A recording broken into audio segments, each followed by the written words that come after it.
Class 10th के students के लिए बहुत ही इम्पोर्टेंट होने वाली है। आज की इस वीडियो में हम जो है संस्कृत विषय का सिलेबस जानने वाले हैं कि आखिर हमें किस तरीके से संस्कृत विषय की तैयारी करनी चाहिए जिससे कि हमें अच्छे अंक मिल सके।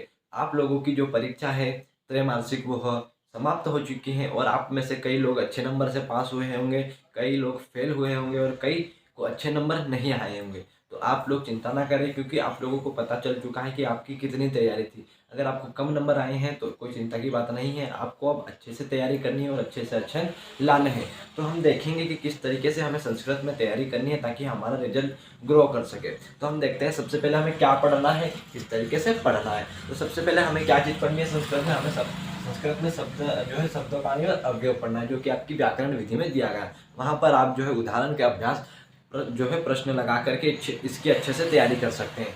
ठीक है, तो आप लोग इसकी तैयारी कर सकते हैं। ये पूछा जाता है, ऑब्जेक्टिव में पूछा जाता है अधिकतर। इसके बाद आता है धातुरूप उपसर्ग। उपसर्ग भी पूछा जाता है कि भाई उपसर्ग क्या होता है। उपसर्ग जो है ऑब्जेक्टिव में बनकर आता है, चाहे वो फिल इन द ब्लैंक्स में आ जाए, चाहे वो सही जोड़ी में आ जाए, चाहे रिक्त स्थान में आ जाए, लेकिन जरूर आता है। ठीक है, तो सबसे पहले आपको दो चीज़ें तैयार कर लेनी है, शब्द रूपाणी और धातुरूप उपसर्ग। उसके बाद तीसरे नंबर पर आता है संधि और समाज। संधि और समाज भी पूछा जाता है, तो आप लोगों को इस चीज़ को भी ध्यान में रखते हुए तैयार करना है। उसके बाद आपकी जो जो है पुस्तक है उसमें से सभी पाठों को तैयार कर लेना है। उसमें से जो है आपके एक पदेन उत्तर आएंगे, उसमें से आपका आएगा पहला चैप्टर, सेकेंड चैप्टर और उसमें से तीसरा जो है रिड्यूस कर दिया गया, तो ये तैयार नहीं करना है। चौथा आएगा, पाँचवा आएगा। ठीक है, उसके बाद आप 6 की तैयारी करनी है, 7 आपको करना है, 8 आपको करना है, 9 करना है। तो 10 भी हटा दिया और 11 भी हटा दिया। इस चैप्टर से आपके 3 जो जो है इस किताब से जो चैप्टर 3 आपको हटा दिए गए हैं। सबसे पहले 3, 10 और 11 जो आपको तैयार नहीं करना है। उसके बाद आपको प्रश्न निर्माण आता है, ये आप चाहे तो किसी गाइड से कर सकते हैं या परीक्षा अध्ययन से कर सकते हैं या फिर ऑनलाइन भी तैयारी कर सकते हैं या फिर अपनी क्लास से।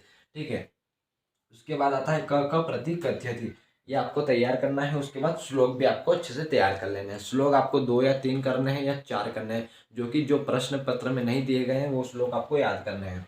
ठीक है, उसके बाद है अशुद्ध कारण संशोधन। अशुद्ध दिया होता है उसको शुद्ध करके बताना होता है। उसके बाद है पाठ रिक्त स्थान, जो पाठ्य पुस्तक में दिए होते हैं रिक्त स्थान सही जोड़ी आपको मतलब कि कुल मिला के आपको पूरे 10 तक करना है, जितने भी फिलिंग द ब्लैंक्स हैं, सही जोड़ियाँ हैं, एक पदन उत्तर हैं, आप लोगों को पाठ्य पुस्तक से तैयार कर लेना है। ठीक है, उसके बाद आते हैं पाठाधारित कथा संयोजन क्रम आपको तैयार करना है। उसके बाद वाच्य परिवर्तन आता है कि वाच्यों को परिवर्तन करके दिखाइए, वो आपको तैयार करना है।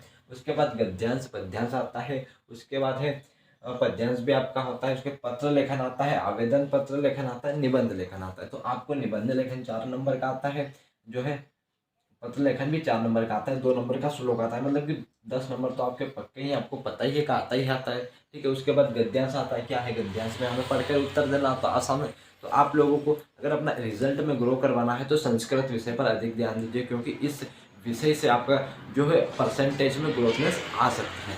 तो आप लोग संस्कृत विषय की तैयारी करना चाहते हैं और अच्छे अंक अर्जित करना चाहते हैं तो चैनल को सब्सक्राइब कीजिए। जल्द ही मैं वीडियो लेकर आऊँगा संस्कृत विषय की तैयारी के लिए।